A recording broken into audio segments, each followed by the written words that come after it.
Hello, everyone. Thank you so much for being here for the Magic is Real podcast. I am Shannon. I am your host. I am a psychic medium and a lover of all things metaphysical and spiritual. And I would just ask that if you like this podcast, would you mind just taking a moment to like the episode if you like the episode, share comments. I really love positive comments and loving comments, and that's mostly what you guys provide. So I really appreciate the love here and the support here, and for letting my speakers be heard, my guests be heard. But most importantly, my aim here is that my guests share with you insights that will change your point of view, perhaps, if nothing else, affirm what you already feel, and really just take the fear out of death, understand what consciousness is and who we really are. And I'm also open to hearing any thoughts in the comments. So always please introduce yourself if you have anything to share.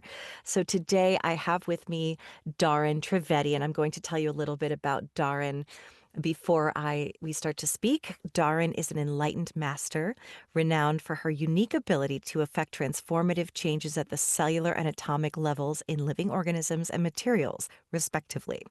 She serves as a distinguished international speaker and leader at Divine Connection International, a nonprofit organization committed to advancing personal and spiritual growth through scientifically supported methods. This is what really interested in me in having Darin here today, because I am always arguing that science and spirituality are one and the same, and they are not in opposition to each other.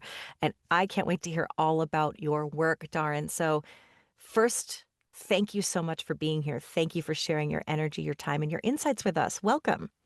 Thank you for having me. I am very happy to be here and I'm very excited. I know the channel's magic is real, and I think that we're definitely going to prove that today. This is what I love, Darin, because I am somebody that have always been very logical. I need to see it to believe it. I only became a medium after studying for myself because I really wanted to know for myself that this was something that we could do.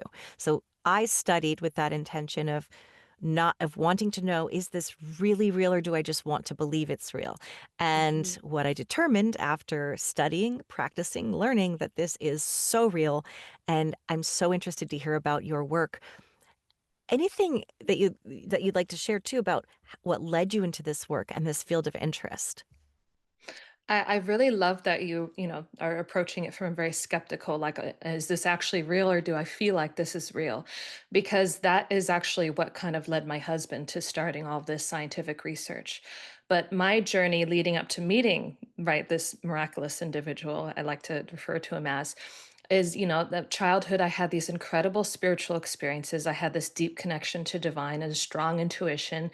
And these, experiences, whether you call it like samadhi, just incredible ecstasy. Basically, there was a moment when I was around 8 years of age where, knowing divine was real in my life. I had this knowing, but I was kind of told, so to speak, without, a voice, but just this knowingness that I was going to meet this miraculous man in my life. And this person would lead me to my own enlightenment, my own awakening, as well as be my husband. And how many people can say they married their guru? Well, I did. In 2011, that's when I met him. My mother actually introduced us because she had a miraculous experience in her life.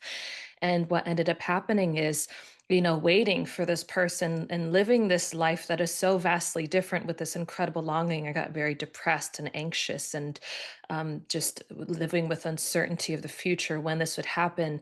And this, created this type of stress and anxiety and depression in my life, of course, created this host of problems that, I didn't even realize I had: poor quality sleep, low energy, fatigue, poor menstrual cycle. Just, every area of my life was affected by this desire that led to such incredible soul sickness and longing.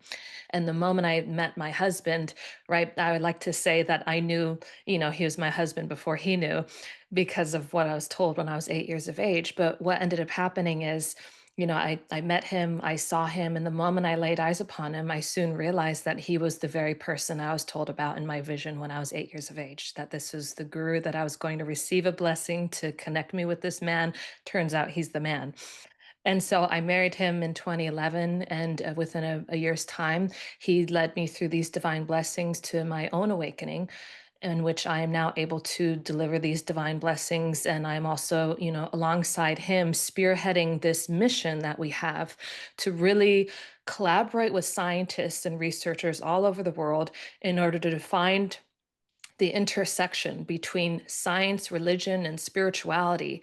And not only that, but prove its existence as well as its application for all of humanity's pressing problems we see today. Everything from the mental health crisis, from agriculture, we even see impacts in material science, right? This is truly the answer, the source of everything that we have not seen any limitations into what it's capable of doing. So that's what we're really excited about. We've applied it with agriculture, with biology, microbes, animals, plants, trees. We've done it with non-living materials, metals, ceramics, polymers, chemicals, preclinical research, clinical research, and we're here to really say that this is something real and it's performing miracles in science. That is so exciting to hear, as so much of science is considered is associated with logic and material things that we can see. And the problem has been till now that there's a lot of it that cannot be seen. And yes, quantum physics does explain a lot of it, and a lot of people also disagree that it's real science. So Right. I love to see the experiments, even just knowing about the water experiments, the rice experiments, where when you speak to water and you say negative, angry things to it, the molecular structure actually changes. And when you say loving, beautiful things, it reorganizes itself. And how you can talk to a plant lovingly and see that it will thrive. And then if you speak to it with hateful words, it can die. And so there's so much more going on. And those are just a few. And then there are a lot of other experiments that have been done. But I know that you've conducted so much research. So I'd just love to hear more about your work, wherever you'd like to start. What have you found? How are you finding it? Well, we collectively we have over 6,000 science experiments.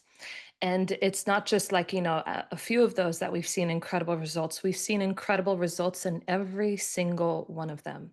So this is something that's reputable. It's been repeated again and again. It seems to expand and approach all these different scientific disciplines, with limitless capacity. We haven't seen an area of science where it hasn't had an impact.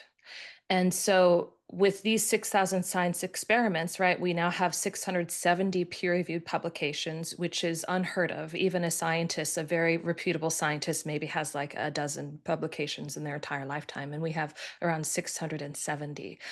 So that shows you the extensiveness and the credibility of what we have. And our scientific research is available in over 130 countries all over the world. It's available in over 3,000 universities. And we're talking, not just, your university down the street, but even things like Harvard, Yeah. Cambridge, the MIT, places like that.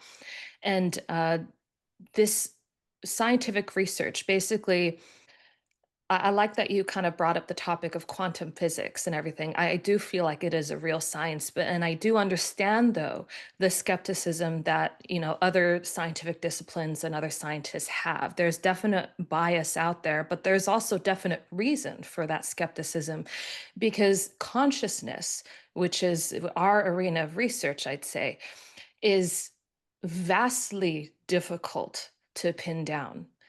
It's the most misunderstood aspect of life. It's the most difficult thing, the most notoriously evasive part of scientific research there is, which is why when we get into the quantum realm of things, we get into like a really kind of esoteric territory and things that are harder for like the layman to believe and laymen to wrap their heads around because it's so kind of far out there.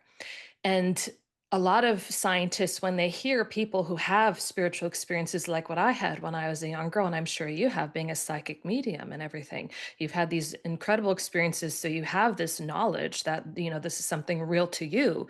But to take that and put it in a laboratory, to take that and apply it to something that you can objectively measure, right? That's where science has a hard time being able to do that, because science needs something that has a very tangible property to it. It needs something that has viscosity, weight, mass. It needs something that it can use technology and measure objectively without saying that this is open to a lot of interpretation and a lot of belief.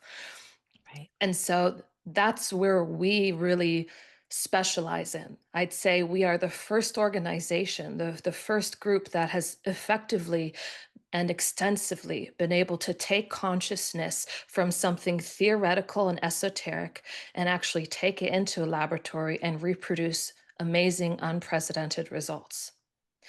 And so you hear all these different, spiritual leaders and transformational leaders who are talking about consciousness. Consciousness, theoretically is the fundamental part of our existence. Now, science has a different view of that, and science says that consciousness is a byproduct of the brain. And the spiritual side, right, the transformational leaders say that consciousness is actually transcendental to that. It actually supersedes that, it comes before the mind. And it's actually the mind that's harnessing consciousness, or it's consciousness that even creates the mind to begin with. So you can see that all the problems we see today in modern science and healthcare, when we're only targeting things at the level of the brain and the body, you're not going to see effective outcomes. You're not going to see effective solutions or effective answers that are going to properly address problems at the root cause. And that's because consciousness is where these problems are really focused on, where they lie. Because consciousness is that programmer. It's the information that programs reality. It's the information that tells a cell what it will become. It's the information that tells a molecule what it will do. It's the information programmed in the very atom, the very smallest particle of existence, that tells an atom basically what to do. It tells an atom whether it's going to, form this molecule. It tells an atom what it's going to grow up to be, essentially, what everything is going to grow up to be. So everything has a destiny, everything has a fate because of this consciousness. So, in order to change that fate or change that destiny or change that reality, we have to change consciousness. And that's why you see, especially in the wellness industry, with all these different therapies and approaches that are out there, both conventional and non conventional, you see that there are so many people who tout to have all the answers. It's almost like we have decision fatigue. We don't even know where to go. There are so many options out there. But at the same time, you see another phenomenon happening where we get into mental health, and you see the number of mental health problems are actually increasing. You see the number of chronic health problems are increasing. You see there are so many things that are increasing, even our environment, the toxic environment, our toxic agriculture, our toxic food. It seems that all of these answers are not viable enough in order to provide a solution that can actually, fight this growing problem that we have. And you would suspect that if there was an answer out there at the level of the brain or the body, then these problems would start going away. We see the opposite.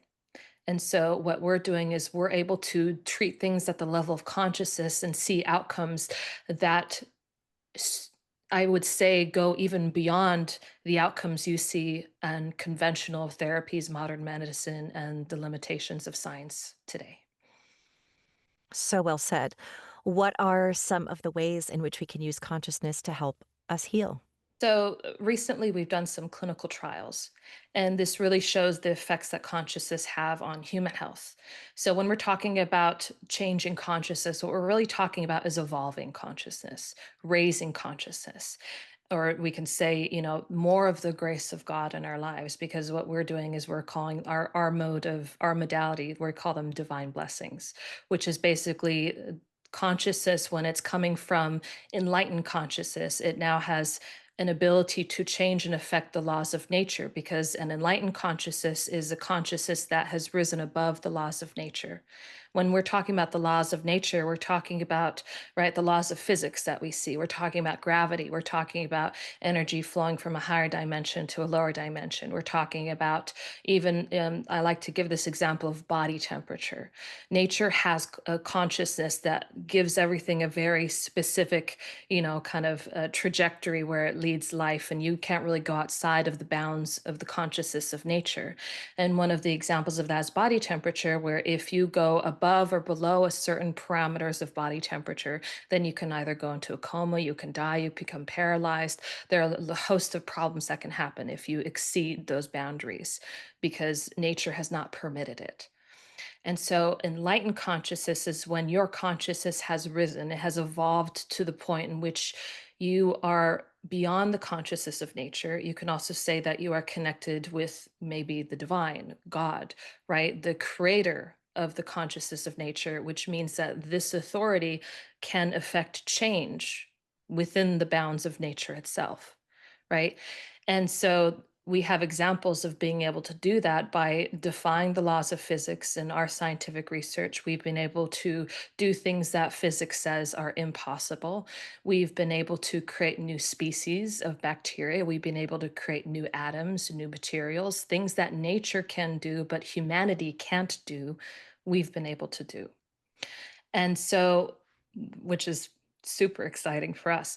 But on top of that, when we're getting into human health, when we're seeing the evolution of consciousness with humans, what does that mean exactly? Well, as you're evolving in consciousness, you see there are certain parameters of existence, right, that exist within a certain level of consciousness. You can almost see it as like a radio station with a very specific frequency. So when you're living at this frequency, right, everything from this radio station, right, you only hear everything from that radio station. That's your experience of life. When you change radio stations, when you change programming, when you raise in consciousness, you're now existing on a different radio station, a different frequency of life. And so when you evolve in consciousness, what we do, we see that in people. What we end up seeing is we end up seeing a new profound level of well being that a lot of people never even thought to exist before. We see people experience levels of improved mental clarity, of greater peace. We see better relationships, improved finances. We see things like, even everything from cognitive and motor function to neurotransmitters, hormones, nutrient and vitamin absorption. It's almost limitless to what the amount of outcome you can attain and achieve is. But specifically, what we've tested is within our clinical trials. We've conducted about 4 clinical trials now. And what we've seen most recently in a clinical trial from 2019 is something called the NIH Toolbox. And this NIH toolbox is the gold standard for, clinicians and scientists to be able to remove any subjective data. It's like the gold standard for clinical trials to be able to determine, if there's anything happening at the level of your cognition, at the level of your, physical abilities, your motor function. And this has been used since 2012, and it's applied in all clinical trials when we're measuring a new therapy or a new drug that's about to go to market. But most often, what we see with this NIH toolbox, it's used as a way to measure if there are any adverse effects from a given drug or therapy because no clinician, no scientist have ever seen it really improve. Nobody has seen it enhance. We've only seen it either stay the same, which means the drug is good, it's not having a negative effect on you, or we've seen it decline, and then we have to weigh the pros versus the cons. Is this drug worth the risks? Right. We've seen for the first time ever, were our clinical trials the first clinical trial to ever show improvements in every single tested parameter by nearly 100% from the NIH toolbox for cognitive and motor function.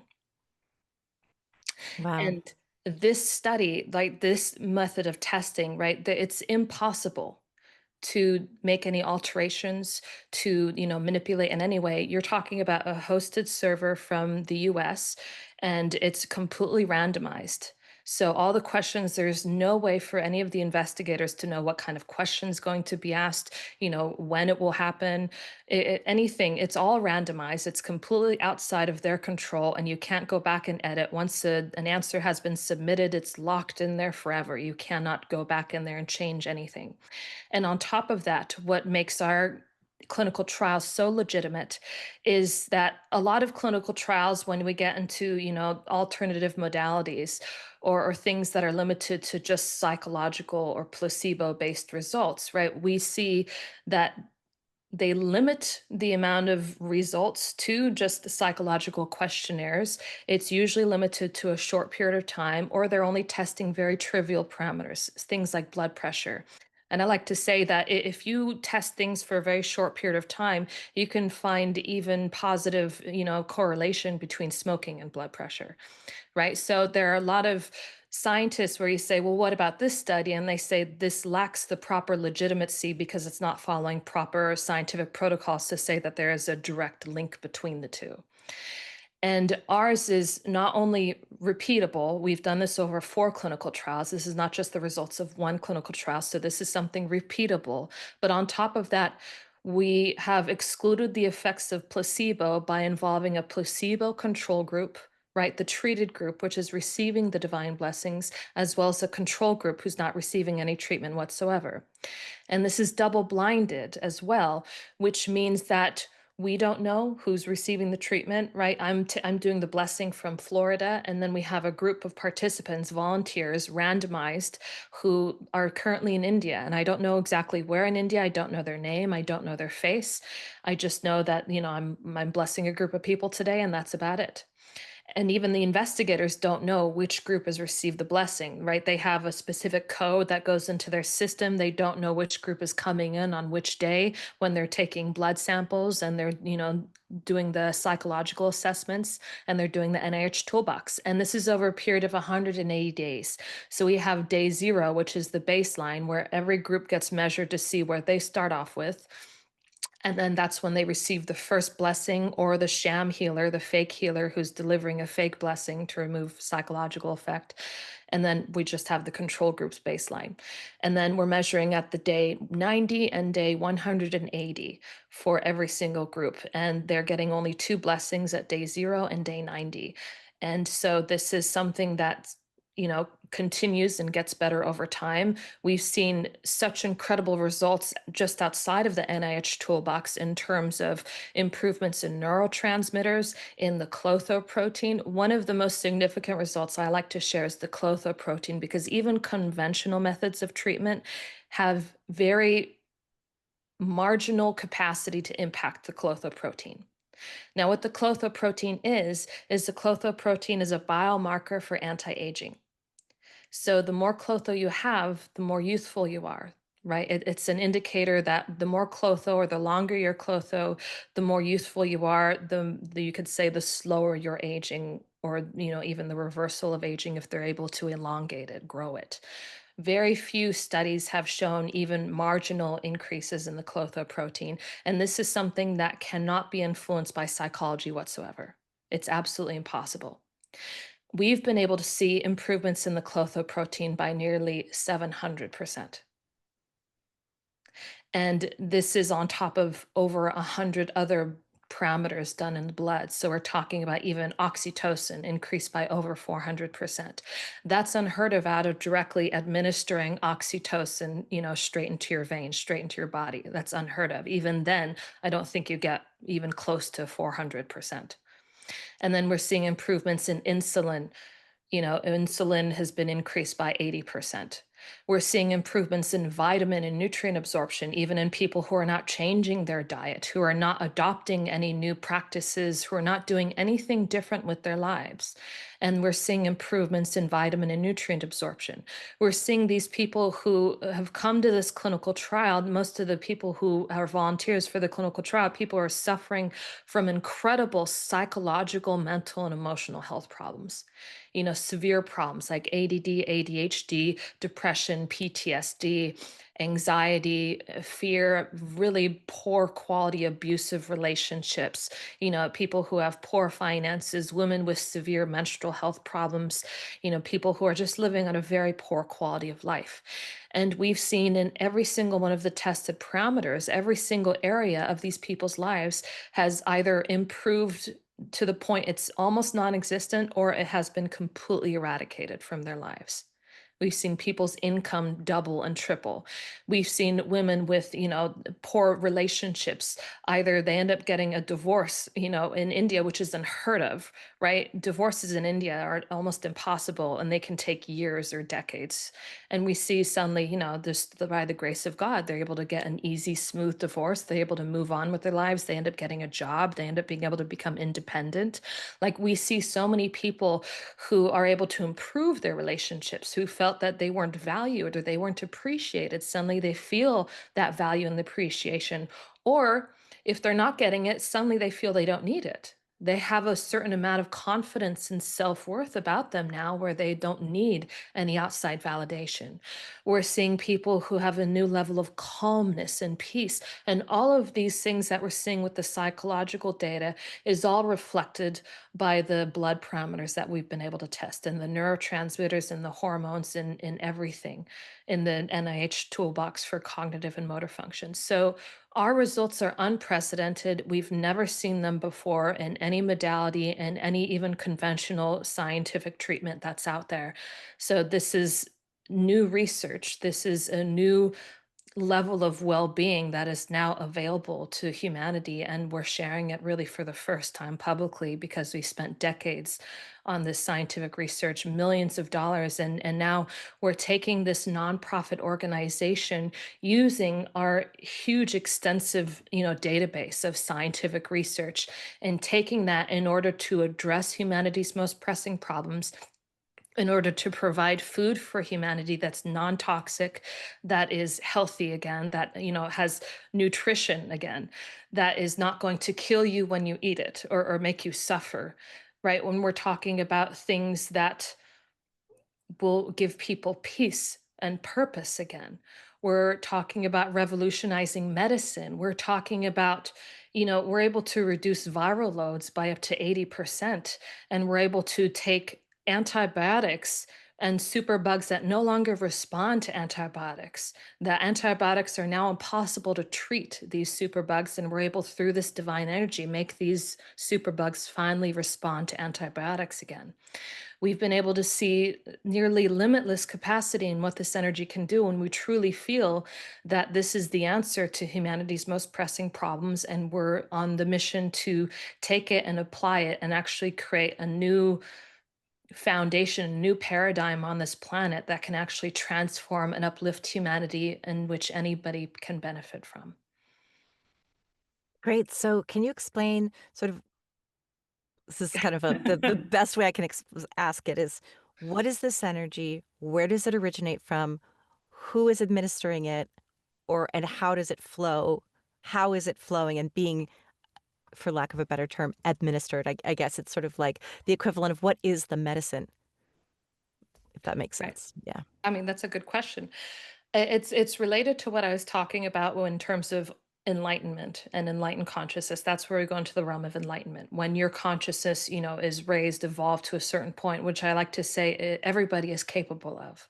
Right? This is not a select group of people. Everybody is capable to evolving their consciousness to the point which they reach this enlightenment.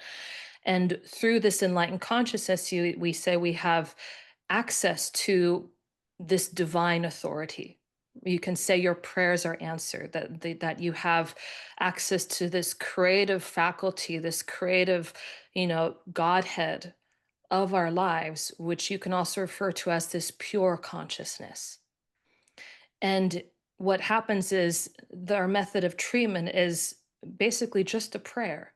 It's a divine blessing. This enlightened person, when their consciousness has reached this level, it's basically through their intention that they request that the recipient, whether it be a material, an animal, a plant, a tree, or a human being, that this recipient, right, raise in consciousness. We pray for their consciousness to raise. And when their consciousness raises, basically they build a closer connection, a closer relationship to God of their understanding. And it's through that connection that that person gets everything in their life.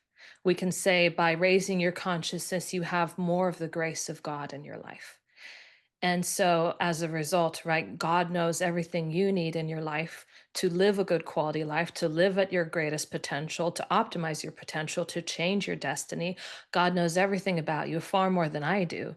And so, and we've seen that even in all of our other experiments, that this energy has intelligence, which really suggests that it's coming from a higher authority that has intelligence. So I'll give you an example of that. We've seen in like preclinical cancer research, where in a petri dish we have a mixture. This was done at the California Pacific Research Medical Institute, conducted by Dr. Garrett Yunt. And we did a research experiment on a mixture of cancer cells and healthy cells in a petri dish. And what we found is this energy is so intelligent, it knows just through one blessing administered to the petri dish, the energy can distinguish between cancer cells and healthy cells. It can kill off the cancer cells while at the same time giving viability, giving health, giving vitality to the healthy cells. It's an energy that's customizable, it has intelligence, and it treats everything differently in accordance with what is required, what is for the best outcome. So it's killing cancer cells while giving life to healthy cells. We see it in agriculture. It's able to, in terms of soil microbial composition, we've seen it reduce bacteria, right? Harmful bacteria by as much as 600%, increase beneficial bacteria by as much as 900%, getting rid of all pests, right? Any type of virus or microbe or, creature out there that will harm the crop. So the crops are protected, as well as we see the immunity of these plants increase by as much as 600%. And we're getting yield by as much as 500% without using any toxic chemicals. We're not using any pesticides, fungicides, weedicides, chemical fertilizers, nothing. Just the soil, the plant, the air, the sun, and this blessing. And this is so incredible because this is going to revolutionize our agricultural industry, because agriculture today, the crops we're producing today, if we did not produce them with all the toxic chemicals that we're using now, we would not be able to produce these crops. We would not be able to feed the 8 billion people on this planet. So people think that, it's almost like farmers have a choice, right? That we're choosing to create a toxic environment for humanity. We're choosing to make people suffer. We're choosing to spread chronic illness and disease rampant amongst everybody. Really, there is no choice. We cannot produce these crops. And by fumigating, in order to produce a high yield to feed this planet, right, we're as a result destroying our soil. So we're destroying our soil's capacity to produce more crops in the future. And it's so hard to be able to boost this bacteria that will help produce these crops. And we're at risk of losing many of our crops that we'll never be able to produce again. Right. And so this is a very serious problem. It's a lot of people don't know that this is a problem or how serious it is. And we're seeing that just by changing consciousness, just by influencing it through this divine blessing, we're able to solve and eradicate this problem entirely. So this is truly something that we need. It's not even like a choice anymore. I feel like things have gotten to the point on this planet where it is a requirement for our survival, where we can no longer ignore the existence of consciousness. We can no longer ignore its effect or its impact. By ignoring consciousness, we are ignoring a vital component of well being that makes wellness happen, that makes life happen. Consciousness is the force that programs life, it's the transcendental reality that we are all a part of. It pervades all of existence, and it controls and governs all of existence. So when we ignore things at the consciousness level for so long, we end up seeing chaos ensues. We see things start to devolve and disorganize. We see chronic health problems run rampant. We see chaos, wars, poverty. We see everything we see today, even chronic health. If you notice all the health problems that exist today, they're all related to inflammation. Yeah. And one of the greatest causes of inflammation, can you guess what that is? Well, stress is what I was thinking. Stress, Mhm. exactly. Stress is the greatest cause of inflammation in our lives. And all the problems that we see, all the disorders that are really running rampant now, right? We have medicines and things to address so many things. We have surgery. Science has given us so much. Science and medicine has done so much to advance and evolve humanity, and that's why we rely on it and trust it, because it's made our life more comfortable. It's made us do things that we never thought possible. It's been a godsend for all of us, which is why so many people are also turning away from religion and spirituality because of the lack of scientific validation we've been able to produce, because it's never really been quantifiable or objective. And so science dismisses it. Scientists and the like think that, this is not something that's real. When you start to disregard something that is so real and so vital, you see all these health problems. You see chronic inflammation. You see stress. Stress comes when we're so disconnected from a vital part of ourselves that we almost feel like we are alone. We are isolated. We are handicapped. We feel like we're incapable. We don't know what the future holds. We're uncertain of the future. We have anxiety. We feel out of control. We feel like we can't even live in a home. We can't buy food. We can't, live in an environment that can support us. We feel like we have no support outside of ourselves. And even then, it's our own self fighting us off. It's our own minds that's fighting us. It's our own thoughts that are out of control. It's our own bodies that are fighting us back now, right? We have gone so out of control as a society and as a species that we are in desperate need for the evolution of consciousness. And that's really why I feel our work is so vital, because it's not just saying that, we're able to do great things, but it's also saying that this is going to help you. This is actually something that you need, and it's something that can transform. It's something that can uplift the entirety of humanity. It's something that can create a new paradigm, a new level. It can optimize the potential of anything and everything and give us a new level of life we never even thought could exist or could happen.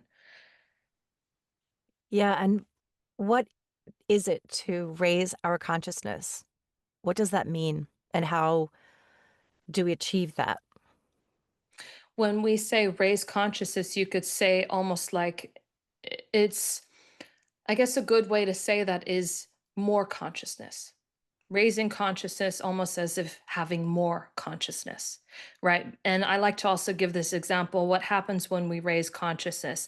Consciousness has a natural tendency to evolve and organize and eventually, achieve freedom. That's its supreme goal. That's what it wants to do in life.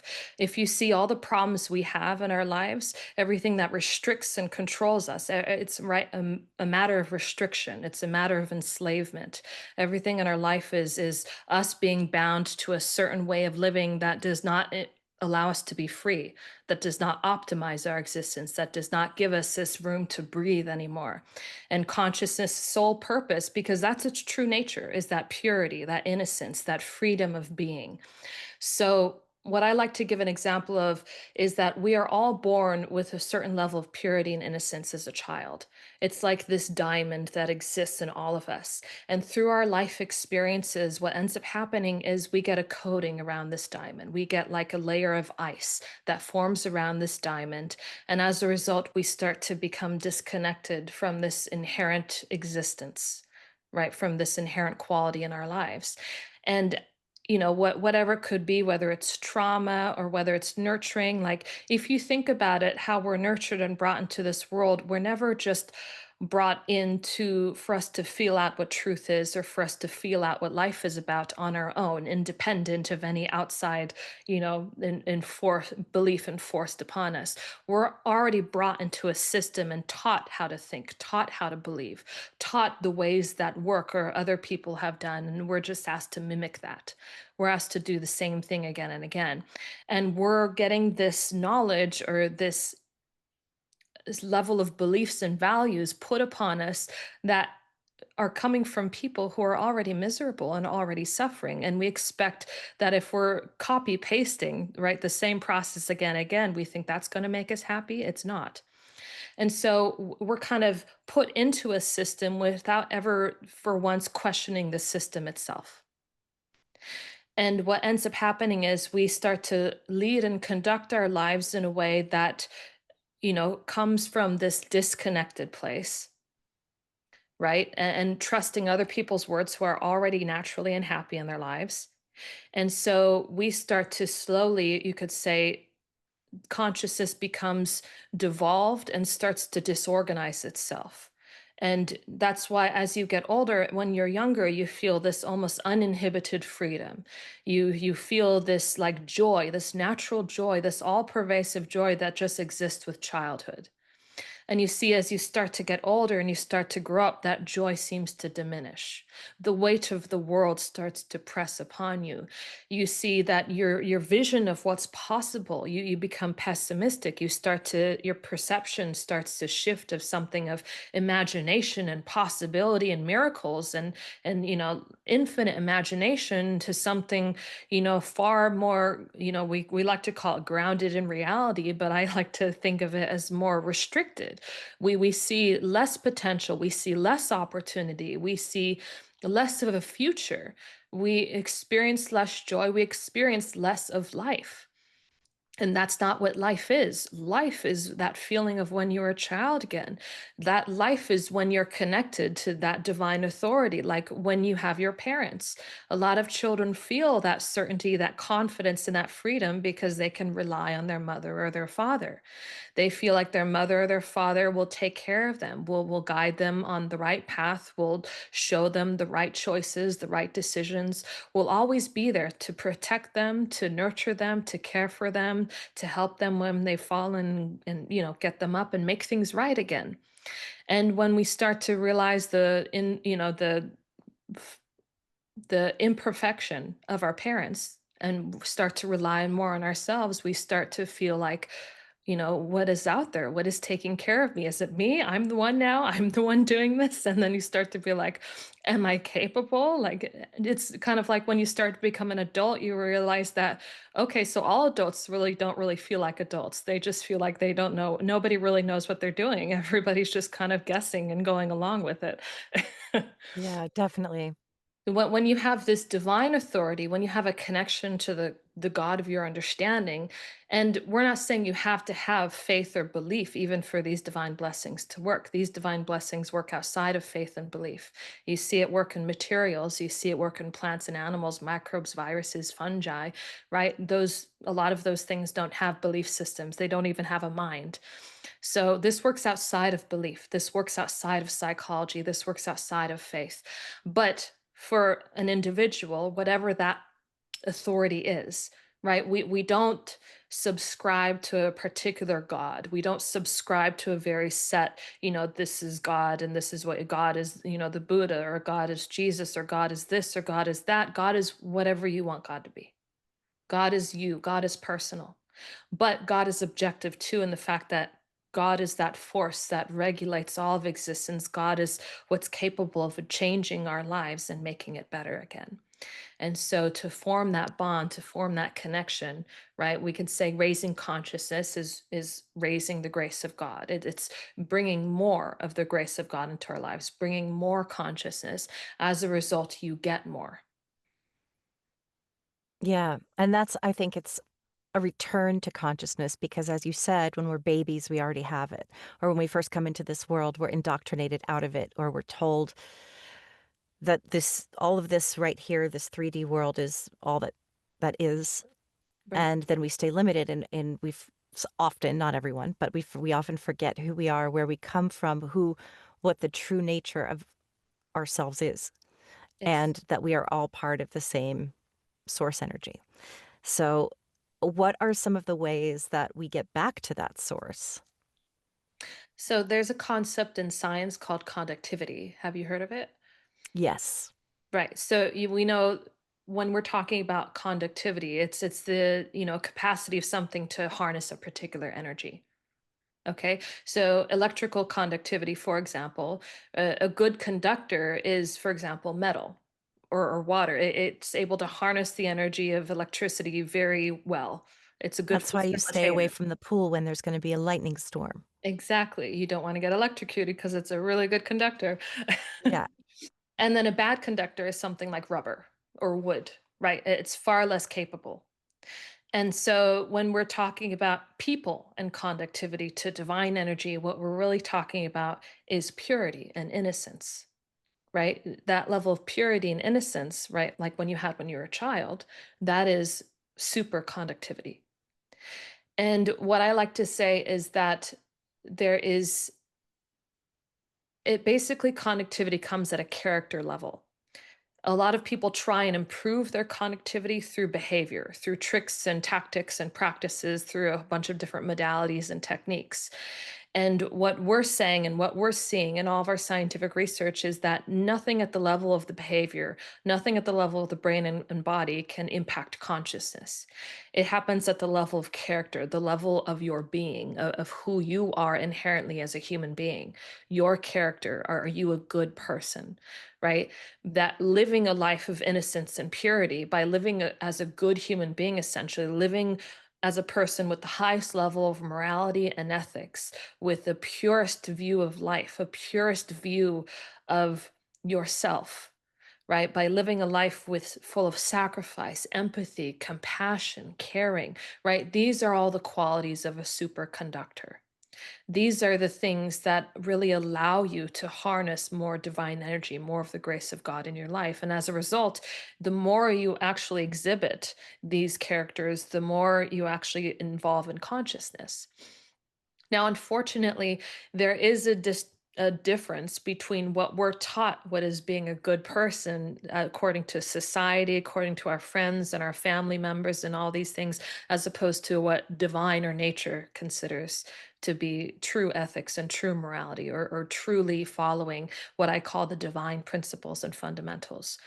And a lot of that is because, like I was telling you, from childhood, we're not taught what those things are. We're not taught what it means to follow the divine or to follow our true nature. We're taught what's appropriate to follow as as a society. We're taught a particular way to be. We have to behave in a certain way to be accepted by other people or to get the things that we want in our lives. And so when we start to follow that path, it's kind of like you start off on one path and then there's one step that's slightly different, and you start to take steps off that path and you start to see that these paths start to diverge drastically over time, and you wonder how you went from here to there. And in reality, it was just one little step that you took over here in the wrong direction.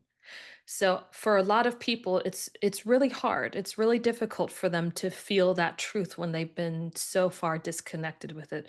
Or when I say there's so many of these layers over this diamond, right? They can't feel anymore what that nature is within them. They can't feel that purity. They can't feel, right, the heart of existence itself. And so, without putting their finger on that pulse and knowing what that is, it's very difficult to do on your own, right? It's not saying it's impossible, but it's difficult.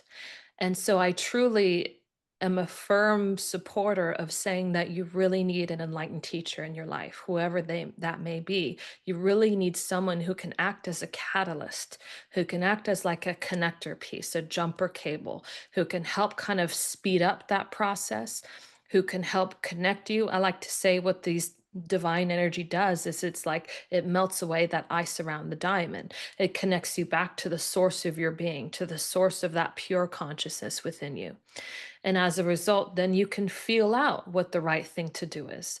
That's your conscience. That's your ability to feel the truth, your ability to feel what you did was wrong or incorrect, right? You start to feel again. I like to say that your sensitivity, you start to live a life with a new level of sensitivity, and this sensitivity guides you on the right path. And that guidance is those divine principles and fundamentals. But without that, you really need a teacher. You really need somebody who can help connect you, who can help transform you at a fast rate.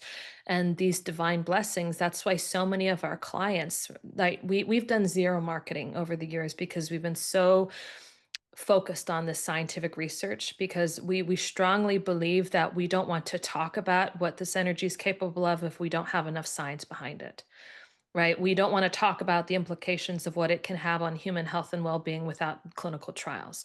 We don't want to talk about what it can do in terms of agriculture without directly testing it in agriculture. So we've spent decades of scientific research, millions of dollars validating the extent and capacity and limitations of this divine energy, to the point in which now we're for the first time really starting our marketing and starting to share it through our nonprofit Divine Connection International. And but all of our clients that have supported us and stayed with us throughout the years have come from, between 2011 and 2000, or 2009, 10, 11, and 12. That's when we really met all of these people, and they've stayed with us throughout all these years. And if they leave for a period of time, they come right back because they feel a vast difference when this energy is in their lives versus when it's outside of their lives. They feel a constant level of progression, a constant level of growth. They feel constant transformation. There's a momentum that takes them forward year after year that gets them coming back to us again and again. There is huge outcome for them, which is why most of the clients we get come from word of mouth. Without marketing, how do we get our clients, right? How do we sustain them, right? Well, the outcome, the data itself sustains them. It keeps them with us. It keeps them alongside us. And then any new clients we get have come strictly through word of mouth, strictly because these people have experienced so many incredible miracles. We've transformed the lives of over 300,000 people. And I would say all the testimonials we have, which we have on our website, they truly show how unique the energy is, how customizable, and the true miracles that they're doing in people's lives. Right? This is something that is beautiful when it's applied to the human life in terms of, right, the emotional testimonials we have seen. Like people's lives have changed, that you can't even say it's the same life anymore. It's like a new life. These people have new life. In the same way you can't live without your cell phone, these people feel like they can't live without this energy. Yeah, and how is the energy different or at least the way it's presented, different from other energy healing modalities like Reiki or other types of energy healing? Or is it just the same energy and it's a different way of connecting with it? I like to say, because that is a sincere reaction we get from people, is like when we start to talk about this and what we do, is a lot of people group it into, like, oh, I know a Reiki master, or I really love acupuncture, or I'm involved in this, right? And I don't want to say that any of these things are not good or they're useless. I feel like they have their place and they're very good modalities. I really feel like people, can benefit from them. But what really speaks to what makes us different from them, I would say, is the data. It's the scientific data. It's what we're able to prove in a laboratory. The outcome that we're getting is because a lot of these modalities have been put in a laboratory, have been taken, outside of their belief and put into a laboratory. And they've produced maybe some results, but not nearly the extensiveness of the results that we've seen with this energy that we're doing. And the only real reason I have to say that is, maybe it's just because it's the divine creator. It's coming strictly between you and God. There's no real, it's not coming from, a person or anything. It's coming strictly between you and God. It is God for you. It is the authority that takes care of you, that created you. It can easily change you. So all I can Yeah, really say is the data is the greatest difference. right. And then the blessing, is that a specific prayer that's been sort of discovered, or how has that blessing been discovered and um, shared, I guess? So this is where I like to talk about my husband. Yeah, yeah, please. So he's, of course, more than my husband, he's my guru as well. But this all started with him. He's the pioneer, I like to say. He is the person that discovered this. We could say it's not really Yeah. discovery, but he's the origin story. And what happened with him is, so he also had a very unique level of consciousness since he was a childhood. I like to think that he was probably born with enlightenment already there. But what really happened in 1995 is he was going into these trance-like states, and then 1995 in another trance-like state, like he went through his complete enlightenment, his full awakening, and he received a message, right, a download, or was told by the divine that, right, he was now to leave all of his life behind. Whatever life he had before was now in the past. It was no longer, right? That was finished. And now he was to lead an entirely new path for humanity, right? With this mission, with this new gift, this new ability that he had to raise consciousness, to evolve through this divine blessing. And a lot of his life was also learning about what this divine energy was and what it was capable of. But so he woke up that next morning and he just started this new adventure, this new path with this new ability. And what ended up happening is, since he's an Indian man, he was born in India, so he took on the role of an Indian guru, because that's what you do. He wore the saffron robes. He started blessing people, and people would come to him from all avenues of life. But he really started getting people from like the Bollywood industry, actors, actresses, producers, distributors. He got politicians, right? All these people just started coming to him in droves because of the outcome, right? People were experiencing miracles in their lives. Their relationships were changing, their health, right?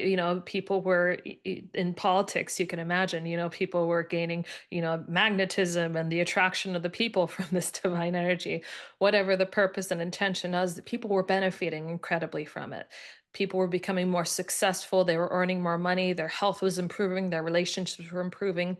So, all the people that came to him, again, word of mouth. So he created this vast following of these really high profile people, and he gained a very credible, amazing reputation in India. And you can imagine the type of person who would have all of that and leave it behind, who would have that status, who would have that stature, who would have everything and just walk away from it. I get emotional talking about it. Yeah.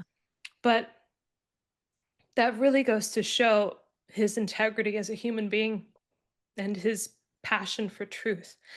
He likes to say he's the greatest skeptic out there because what he saw is he saw all of these gurus, all of these spiritual leaders and teachers who were taking advantage of the public. Because when you get into spirituality and everything, it's a place that science has no territory over. It's void of science. And when you have this void of science, this absence of legitimacy as well, you end up seeing a lot of pseudoscience, and you see a lot of things that end up happening, between people, trusting relationships, right? End up becoming abusive ones, Yeah. where you have these spiritual figureheads and leaders and gurus taking advantage, or just taking money from people and delivering nothing, doing nothing for them.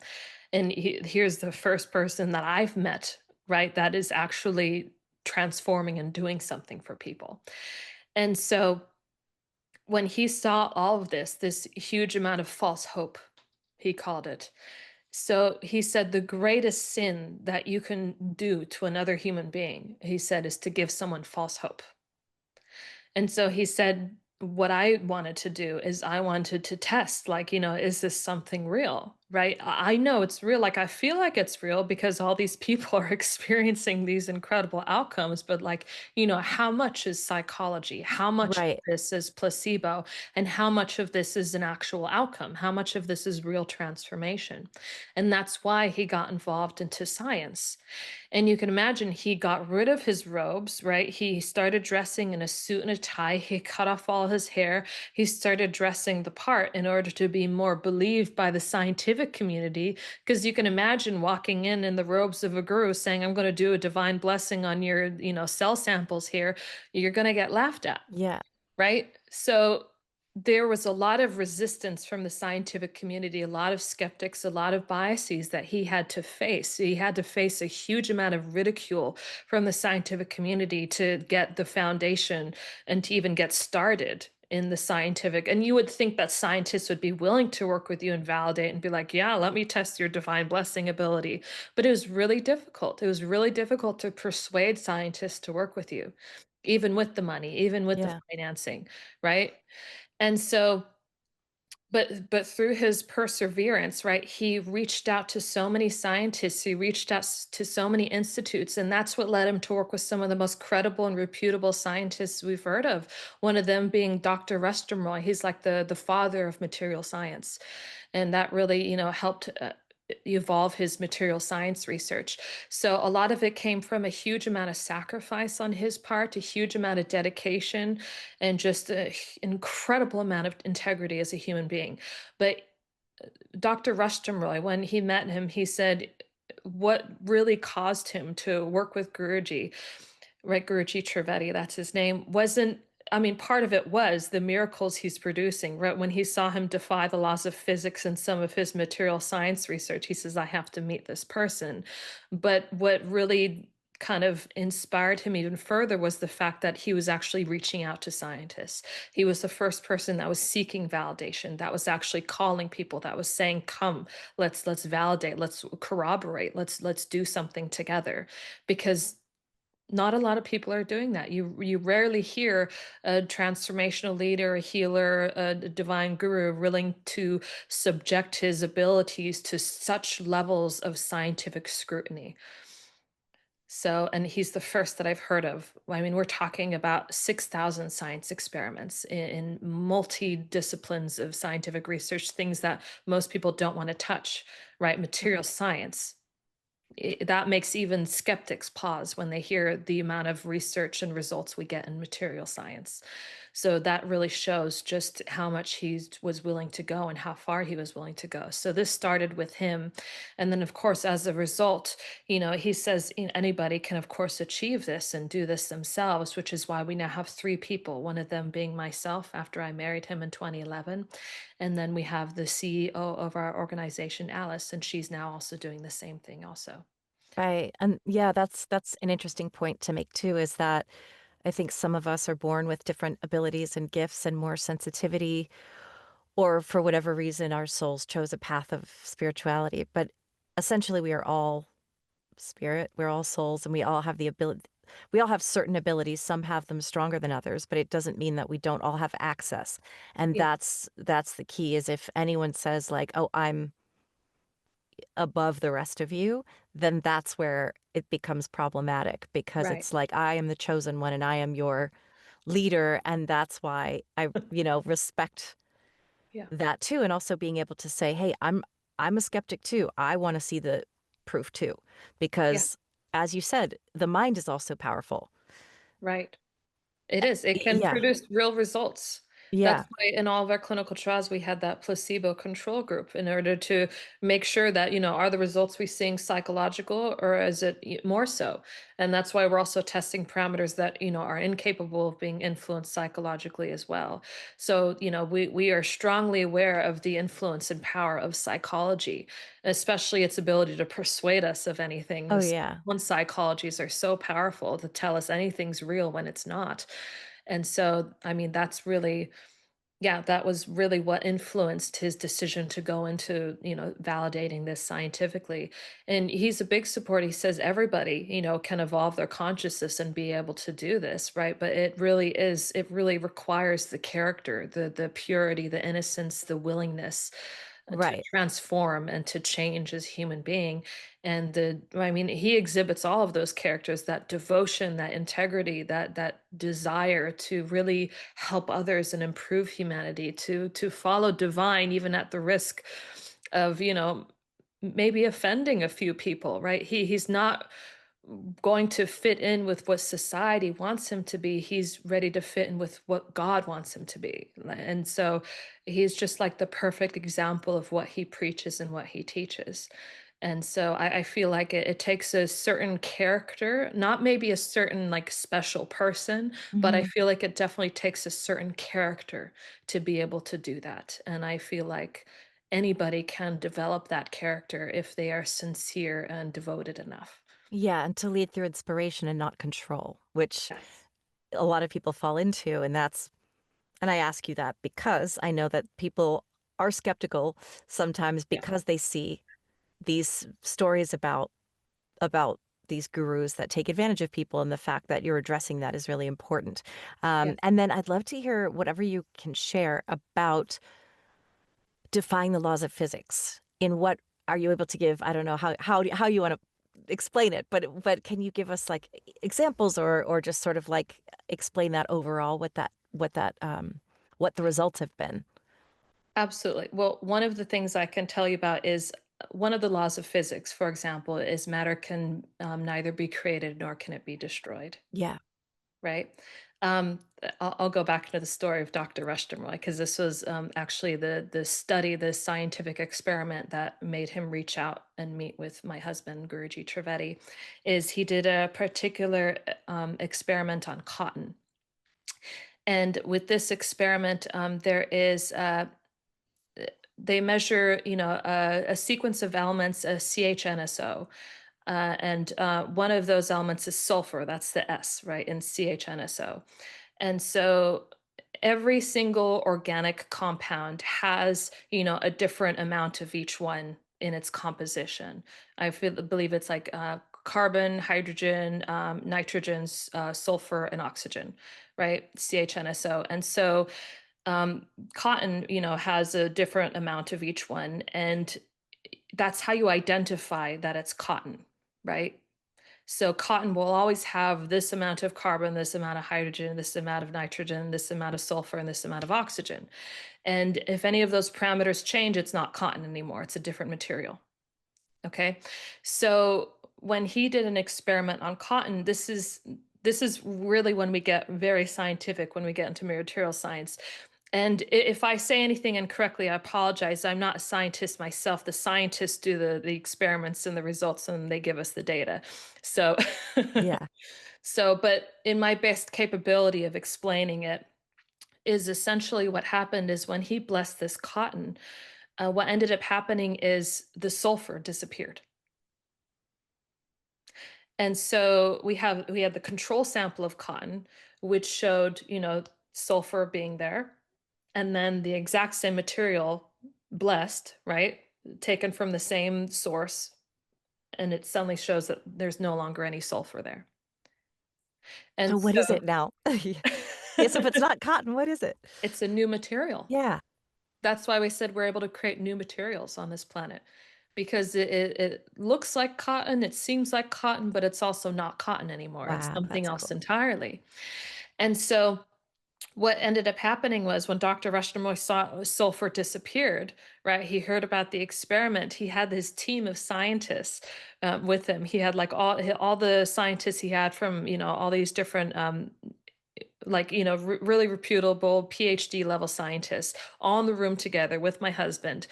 And when they heard of the experiment and they found out about the sulfur disappearing, immediately they stood up. They were like, okay, come on, let's leave the room. They went, disappeared into a separate room, and all just started discussing. And he just left my husband behind, left my guru behind in that room by himself, wondering, like, okay, they're going to discuss a little bit, then they'll come back. And he waited like 15 minutes, 20 minutes, 30, 45, an hour. It started crossing an hour and he's, went to the secretary and he was like, what's happening? He's like, it's been over an hour. Like, did I offend them? Did I do something wrong? Like, when are they coming back? And, she's like, oh, let me go check. Let me see what's happening. She went and Dr. Rushmoy came out. He's like, okay, come on, we'll discuss with you. He brought my husband back into the room. And then so he sat my husband down and he said, the reason why we've been spending so long discussing this is, we saw that the sulfur had disappeared in cotton, and we've been spending this entire time trying to figure out how on earth he did that. How? Yeah. How the heck do you do that? Also, why sulfur? Why sulfur? Well, this is another interesting thing. So when we're talking about changing consciousness, what we're also seeing is the beneficial effects of that. So we're seeing that we're optimizing the potential of the recipient. We're making it more beneficial and more useful for society. So one of the things he's able to do with materials, non-living materials, is when you change the programming of the atom, right? The whole periodic table of elements, for example, right, shows that everything has very specific characters and behaviors. A material will never lie to you. A material will always exhibit a certain behavior no matter what. Right? Water will always boil at a specific temperature. It'll never boil above that temperature or below it unless you change something, molecularly, composition wise in that water. If you add salt or if you add an energy to it, if you do something outside of what's naturally just water, right, then you can have an effect. You can change it. But just water itself, it'll always exhibit the same behavior no matter what. And that's what makes it so easy to study and also so hard to manipulate. Yeah. And so when we see you change the programming within the atom, right, we've been able to change the atom. We've been able to change the structure of the atom, the crystallite size of the atom. We've been able to change the energy within an atom, the energy between atoms. We've been able to make an atom bigger, smaller, give it more mass. We've been able to do so many things to the atom that science says cannot be done. Science really is not able to change the atom. Science can destroy an atom with a huge amount of power. That's why I have the atomic bomb. But science cannot take such an intelligent and precise energy that's so precise enough that it can enter into the atom, change it permanently without getting rejected and without destroying it. Science has not been able to do that ever till today. And we've been able to do that. We've been able, through this divine blessing, by altering what programs the atom is consciousness. We change the information within the atom by changing its consciousness. That atom now becomes something different, a new atom. And as a result, we see that the material, the reflection of that is a new behavior, a new type of material that behaves differently. Now the static, reflections of that material will start to change and behave in a new way. The boiling points will change. We'll see latent heats. We'll see temperatures. We'll see, freezing points. All of these things that are physical constants. They're called a physical constant because they're constant, right? When we see these physical constants change, that's when we know, okay, there's something else has changed behind that. It's no longer the same material anymore. And so with cotton, we're able to see that the burning point of cotton has changed. It now takes more energy, it takes more power to be able to burn cotton, right? That can have so many useful implications for society in the future. And that's because the sulfur has disappeared. It's no longer there anymore. So there are a bunch of different things that can happen that can make these new materials useful and make it far more beneficial for us as a society and for us to even evolve our own technology and our own science. And so when these group of scientists found out that the sulfur had disappeared, they are spending this entire time discussing it, trying to figure it out. And so Guruji had asked Dr. Rushtermoy, he said, well, what's your conclusion? And he said, we have no idea. We don't know how you're able to make sulfur disappear, especially just by waving your hand and not doing anything else. With the only variable being this divine blessing, nothing else happened. There was nothing else introduced or taken away. All you did was add a new variable being the divine blessing, and we see sulfur disappear. They're like, we have no idea. And so he said, well, how long would it take you to be able to figure it out? And he said, if I got together the greatest minds in the world from the the greatest material scientists from all over the world, put them all together, Nobel Prize scientists, PhD level, everybody all combined in one room, and we spent nothing but, all of our time focusing on this one project, you know, maybe we could do it in our lifetime. Maybe we could figure out what happened. Maybe we could figure out where the sulfur went. Maybe. Right. And why? Because I'm assuming that the blessing, it's sort of like higher consciousness is reorganizing the atoms, as opposed to Guruji saying, abracadabra, remove the sulfur, or Yeah. abracadabra, yeah. Like So abracadabra, remove the right, the disease from my body. Like, does he exactly. does he intend, or does he trust that the higher wisdom knows where to heal? Which is what I think you're saying. Which is what Yes, I think. Yeah. exactly that. He trusts that the higher wisdom, this consciousness, this divine energy knows. It knows what to do. Yeah. So even with these science experiments, right? Sometimes there is like an intent, and it's, just deliver a miraculous outcome. Whatever Yeah. will amaze the scientists. Because we've seen him also conduct studies where it's like you the scientists think they know what's happening, and they think they figured it out, and then so Guruji will bless it a second time but with a different intention to okay, show them that no, it's not anything that you think it is. It's divine. It's something else entirely, Yeah. and it'll have a new outcome, right? So it's really it's really kind of up to this energy, whatever that best outcome is, because there's no way we know what the best thing would be Right. for Cotton to do, what the best thing would be for your life. But sometimes, like, for example, when he's dealing with people, sometimes he likes to know about the person's problems because he can sometimes focus a little more of his intention in those areas. Like if a person is struggling from like their mental health, right? He doesn't need to know. The energy will still affect those areas of their lives and still give them a beneficial outcome. Things that even that person doesn't know about, it'll still affect those areas of their lives. Like for me, I had problems in my life that I didn't know were problems. And Hmm. after I got my first divine blessing, those problems disappeared in my life and I realized that I had those problems, right? So it's kind of like this energy just knows what to do. It knows where to go. It knows what to change. It's divinely intelligent.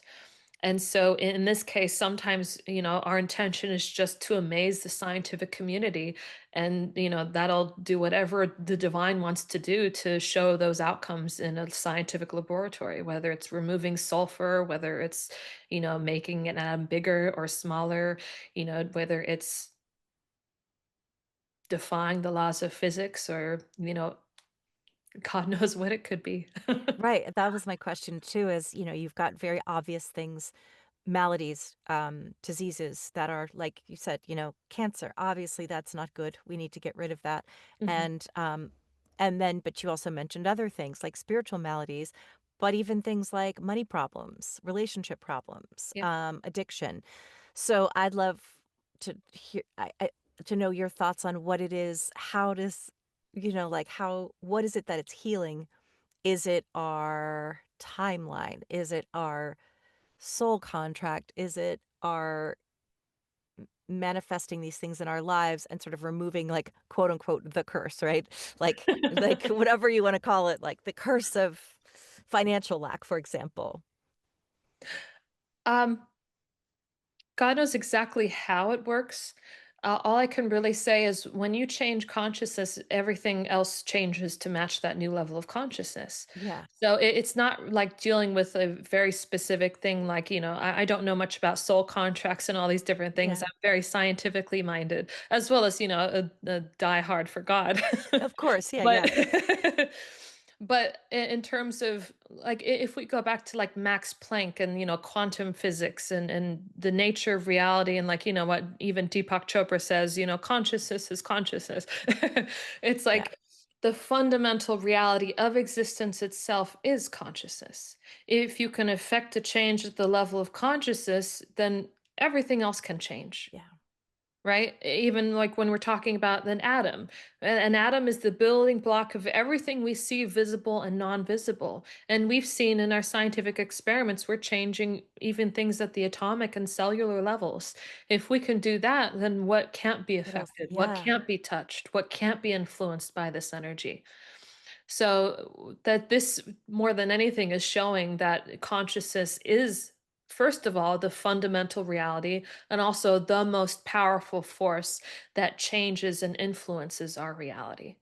And so when we know that this is the governing force and the most powerful force that we can utilize and harness to change life and to change, humanity, then it's very simple in Yeah. terms of that. That's exciting. Thank you for sharing all that. Of You may course. not be a scientist, but you have a really excellent grasp of the concepts and how to explain them in ways that I often struggle with myself. So I really respect the way that you word things in a very easy to understand manner. Thank That's you. it's very accurate, but also yeah, it's kind of science for dummies like Do my me. best. So because yeah, I mean I understand the basics of science. I went to school. I failed chemistry. Like I just really could not understand my brain, and I have a very strong interest in quantum physics, and yet my brain cannot absorb it exactly. I just kind of understand the concept. So you have to explain it to me like I'm 5 years old. So thank you for doing that. And Thank I would you. love for you to share whatever you'd like to in terms of how people can work with your organization or what upcoming things you have, anything you want to share really about services you're offering and how people can get in touch with you and all of that. Of course, I'd love to. Real quick though, is I really liked what you said, but as a quick story about our scientist, our head scientist. He's kind of the one that's really in charge of, building these, scientific experiments and helping us get them published and all these things. But when we first met him and we started working for our organization, it was really funny. He didn't believe. He was not a non-believer, Right. right? He was very skeptical. He was like, I don't know about this, but at the same time, he was willing to work He's with us. curious. He was Yeah. curious enough that he was like, okay, let's try, let's do this. But he didn't believe at all. Yeah. And you can imagine that he's still working with us today. He's worked with us for, I don't know how long, but he's been with us for several years. But for someone to go from not believing in God at all as a scientist and then suddenly, working alongside us to deliver this science to the world and to conduct these experiments and lead them and get us involved in these new projects. And now he's a firm believer and he's getting into the realm of quantum physics and studying it That's and so writing cool. articles about what exactly we're doing and how it works. I've never seen him so passionate about it, and it's just been really funny to watch someone, a scientist especially, go from non-believing to suddenly being like the most passionate, hardcore believer out there. Yeah. So That's that's a really funny cool. story. But in terms of where people can, hear more about us, whether they can learn more and get involved themselves, that's all on our website, divineconnection.org. We have all of our sciences available. It's all public information. So you can come to our website to learn more. You can join our mailing list, receive more information, get updates and newsletters, things like that. And then we have programs, memberships, which is where people join. We have workshops. We have complimentary workshops on occasion, but we also have membership programs where people get blessings. And that's, really, they can, get a different amount of blessings depending on whatever their needs are, whatever it's unique for them. And all of this, it's a nonprofit organization. So anybody that contributes in any way, they're really kind of joining this mission of ours in order to help us, deliver this to the world to produce. Like we're on this venture, on this path of creating high quality food products like eggs and chicken and agriculture and produce. So even for the non-believers out there who would hesitate to get a divine blessing, maybe they won't hesitate to get an egg that has greater, polyunsaturated fats, greater monounsaturated fats, more collagen and zinc, and taste better and less toxic for you, right? Maybe they'll be willing to try that out. And as a result, they'll get the divine blessing that way, right? So you can't deny a quality product. You might be able to deny the existence of divine and these divine blessings, but who would deny a good quality egg? So we're actually on the path of launching these products very soon, and so that's something that's coming in the future. So people can also stay up to date and know when we'll be starting that. But really, it's a nonprofit. So everything's going to kind of support our scientific research and evolving our mission in order to help, all of humanity and benefit everybody on a global scale. And then on top of that, for the listeners of your podcast, we have a very special promotion going on, just for you, because we want to support your work as well as support anybody who wants to even just try it for the first time. We have a hugely discounted offer just for anybody who's, watching, listening to this podcast. If they go to divineconnection.org/magic is real, then they can, try out some divine blessings either from my husband or myself for a hugely discounted offer for the first time. So we invite anybody to try it out and experience it for yourselves. A lot of people who might not believe, even despite all the science, once they try it, they get hooked. So Yeah. yeah, That's always fun too. And yeah, I think that's yeah, we're not here, I think, well, at least I as a medium too. I'm not here to try to convince anybody, yeah. but it's really fun when I've had like my dad wasn't, I don't think, was a believer, and then a friend of mine wasn't a believer, and but they love me enough to hear me out. And then once three of them actually, and then did readings for them, and they went, I can't. My best girlfriend, she said, did not believe in any of this, but now I do because of you. She's like, I thought it was just absolute hogwash. I thought it went, and she's like, but when you did a reading for my parents, you changed my life. You changed my. I didn't, but the power, the magic, whatever. Like Right. she's like, now my dad's not afraid to die anymore. And it's like, that's why we're doing the work, not because it's about Yeah. us. It's about, like, I needed to prove it. I needed to prove it. That's why I studied mediumship. I did not, Mm. I was fascinated, but I wanted to know for myself that it was real so that Right. there was no doubt in my mind. And again, it's not s- exactly scientifically provable, except that over time, as an evidential medium, that's why I call this podcast Magic is Real, because I didn't believe it either. And now I'm like, it is real. It is like, and It it's not, and is. I don't mean magic, you know what I mean? Like the I know magical. exactly what you Yeah, mean. it's not a trick. It's real. It's actually, this is the nature of the world and this is the nature Yes. of our lives. And so thank you for being here to share your experiences too and to offer the services that you are. I'm really excited um, to see what, what continues to evolve with you. And Thank you. humanity definitely could use some help. So thank you for what you're doing. And thank you for the work you do. I feel like, you provide the perfect platform and everything for people to really voice and share this with the world. And I mean, your story sounds incredible. I'd like to hear more about you and what you do. But I'm really grateful that, I'm able to be here and sharing this with everybody. And I think a lot of that is because of you. So thank you. Thank you. That's my absolute pleasure. Thanks, Darin. Thank you, Shannon.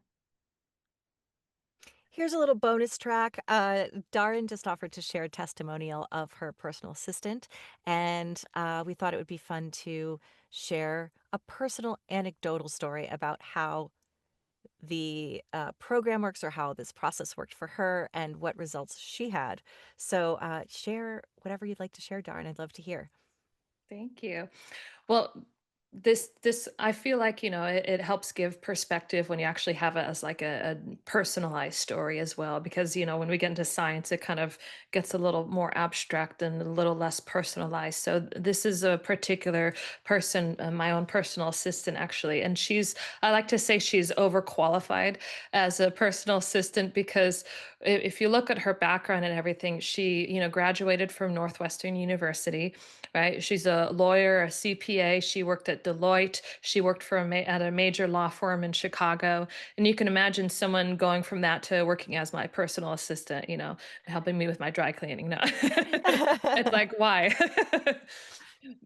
So her story is very powerful because uh, she has had a chronic autoimmune disorder called Crohn's disease. I'm sure a lot of people have heard of it, but when she was around 19 years of age, it got so severe, she had to go into emergency surgery and get her colon removed. And by the grace of God, she had some miraculous surgeons that were able to, do some miracles surgically for her. But as a result of that, from that autoimmune disease and from, having that surgery, you could understand her quality of life was very subpar. She was suffering a lot. She suffered from an incredible amount of pain. She was using the bathroom like upwards of like 20 to 30 times a day, right? Because she has no colon anymore. So, there's the urgency and always the need to be as close to a bathroom, to know always where the bathroom is at all times, the fear of traveling, and, so many problems that come with that, anxiety, uncertainty. As well as she was constantly in and out of the hospital because she would get infections all the time, and none of the drugs were working on her. And so, she had all these immunosuppressants and things like that, and basically she was just suffering by all means. And as well as when you know a little bit about, the digestive system and the colon and everything, you know that there's a lot of serotonin that also lives in the colon. And when you remove the colon, you're removing a huge, source of serotonin in your body, which means, you're now going to suffer from a huge amount of mental health crises, a huge amount of depression, sadness, anxiety, all those things. And so she was truly suffering before she met us. And she tried everything, a lot of different approaches. Nothing was really that effective on her. It was just kind of like this was her new standard of living. I don't think she even had a vision of a long term future for her. And as well, she also didn't think that God was real for the longest time in her life. She was like kind of like an atheist for most of her life. And after receiving these divine blessings, she met us in 2019. And after receiving these divine blessings, her life is completely different than it was before. Not only, she said she never thought happiness was possible. She never thought it was a thing. And she's happy for the first time in her life. She's now, she's no longer going to the hospital. In fact, she said that, she's overdue for a colonoscopy. That's how often she goes to the doctor, that it's been 5 years since her last colonoscopy. She's overdue. She's not on any drugs, not on any immunosuppressants. She's in perfect health. She is now using the bathroom maybe, 4 or 5 times a day, almost, like a normal person, and even without having a colon. That's And incredible. her whole life, everything has completely changed to whatever it was before. She's gone from, not believing God to being probably the most passionate I've ever heard of a person about God, God, God. So, I mean, did I miss anything? No? Oh, she's crying right now. Oh, I know. I'm like so happy for you, girl. So she's just absolutely living and enjoying her life, and she knows it would not have been possible without this, and she is eternally grateful, which is now why she has joined us and just dedicated her life to this because it gave her life. And so I'm just, in amazement by her story. I'm always in amazement to see, the unique experiences people will have and the amazing transformation and the miracles people experience in their lives. Another quick story I'll share, Yeah. our CEO, Alice, is that when she first heard about my husband, Guruji, she heard it through a friend of hers, and she ended up joining a group call. At that time, he was doing blessings over the phone, and it was a group of people. She met him in 2010, I believe it was 2010, and she's been with us since then. And what ended up happening was at that time, she was taking care of her 2 year old daughter, as well as her mother, who was suffering from terminal cancer. And so, and you can imagine somebody who's, dealing with, a small young little girl, a child, as well as, your own mother who's, bedridden essentially, and living that kind of life, as well as suffering from her own physical challenges because she had an autoimmune, problem as well, Graves' disease. She had her thyroid completely radiated, removed. And as well as that, she was a collegiate athlete. She's a volleyball player, or, was on a national league and everything. And so she had a lot of physical and structural issues within her body, a huge amount of shoulder issues, back pain, no thyroid. So on, constant thyroid medication, you have to live on it at that point. And what ended up happening is after that one group blessing, she went to bed that, like, she was hardly sleeping because the amount of care that she has to give to her daughter and her mother. She was hardly sleeping each night. She ended up laying down. She fell asleep after the blessing for about 4 hours. She woke up and she thought she had slept like 10 hours. She woke up for the first time with huge energy, feeling completely well rested. And she actually wasn't sure how long she had slept at first because of how well rested she felt. She thought she had overslept. And on top of that, when she got up, she noticed that her pain was gone. And she was like, maybe I just slept in the right way, in the right position where I got up and I was just like, right now there's no pain, but it'll come back. And so she's just kind of like hesitatingly going about her day, doing the things she needs to do, and realizing as the day progresses, there's no pain. And as the days progress, there's no pain. And weeks, no pain. And she realized that the pain was gone entirely, permanently gone. And this was something that was really severe. It prevented her from being able to get down and play with her 2 year old daughter. So this was a significant change in her life.